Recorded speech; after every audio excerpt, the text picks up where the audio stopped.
Fala, minha família! Saudações tricolores e vamos falar de Fluminense, que é isso que vocês estão aqui para ficar sabendo, não é? Fluminense que está de olho nessa janela de transferência em bons negócios, e alguns negócios já estavam acontecendo, mesmo com o Fernando Diniz sendo o nosso comandante. E com o Mano Menezes, que está chegando agora, teve uma negociação que estava em curso e não travou. A negociação continuou acontecendo e, ao que tudo indica, todas as notícias trazem pra gente, que Nonato, a partir do próximo dia 10, que é quando a janela de transferência internacional abre, vai ser jogador do Fluminense mais uma vez. Sim, Nonato, de 26 anos, que está lá no Santos, e lá no Santos ele está sem espaço, num time que está na Série B e mal das pernas na Série B. Mas vamos torcer para que ele jogue bem. Esse aí, Nonato, que está lá no Santos, encostado, ao que tudo indica, bem para o Fluminense por empréstimo de uma temporada, ou seja, ele chega agora no meio do ano e fica no Fluminense até o final de 2025. Com certeza vai ter alguma cláusula de renovação ou alguma cláusula de compra automática pelo Fluminense,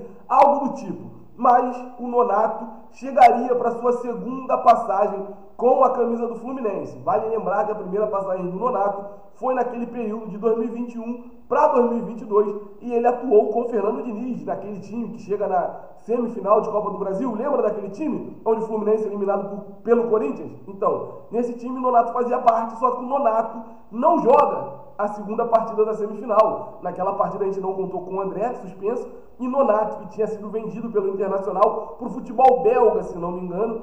Lá ele jogou durante um tempo, voltou para o Brasil para jogar no Santos e agora está sem espaço por lá, volta para o Fluminense. Segunda passagem do Nonato com a camisa do nosso tricolor. Espero que ele tenha um destaque igual ou maior do que naquela ocasião, porque a gente não pode dizer que Nonato não jogou futebol com a camisa do Fluminense. Ele fazia parte daquela engrenagem que funcionou muito bem em 2022 e ajudou o Fluminense, não só na Copa do Brasil a chegar na semifinal, como também ajudou o Fluminense no Campeonato Brasileiro, fazendo com que a gente chegasse na Libertadores e a disputasse em 2023 e tivesse sido campeão, obviamente, porque se não tivesse conseguido a classificação em 22, não ganharia em 23. Então Nonato está retornando ao nosso tricolor, 26 anos, meio campista, e a gente espera que ele tenha muito sucesso nesse retorno ao Fluminense. Vamos falar também, rapaziada, sobre um episódio que pra mim é meio folclórico, dá até pra gente fazer charge, meme, ficar zoando isso aí um tempão. Felipe Melo, lembra do Felipe Melo? Nosso zagueiro, nosso pitbull, campeão da América, multicampeão. Então, Felipe Melo tomou um jogo de suspensão. Aí você fica se perguntando, por quê? Lembra daquele jogo contra o Atlético Goianiense no Maracanã, onde o Atlético Goianiense vira o jogo no segundo tempo? Então, nesse jogo, Felipe Melo empurrou o assessor do Atlético Goianiense, lembra? Então, Felipe Melo tomou um jogo de suspensão por ter empurrado o cara. Agora que vem a parte engraçada. O assessor que, teoricamente, só apanhou, teoricamente, porque a gente não tem como confirmar o que ele falou ou não ali na beira do campo.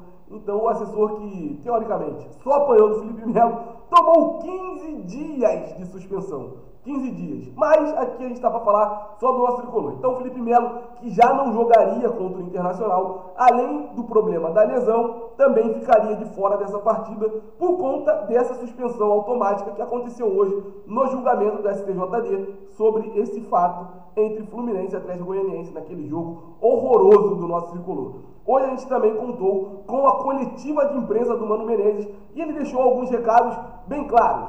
Teremos um Fluminense mais equilibrado. A gente não vai ser tão radical a ponto de pegar um time que tem uma ótima posse de bola e mudar totalmente. Só que teremos um Fluminense mais vertical, um Fluminense que busca mais o gol com mais pressa, com mais velocidade, sem muita firula, sem ficar toda hora aquele toquinho de bola ali na zaga. E ele deixou bem claro também, a gente não tem como ter um time que vai ficar jogando no chutão, porque nós não temos atacantes com característica de ficar brigando com o zagueiro toda hora para que a gente possa disputar a segunda bola. Então a gente vai ter um Fluminense mais equilibrado e a provável escalação para o jogo de amanhã contra o Internacional já deixava isso bem claro. Mano Menezes vai com André, que voltou a ser relacionado e já está confirmado como titular pelo próprio Mano Menezes.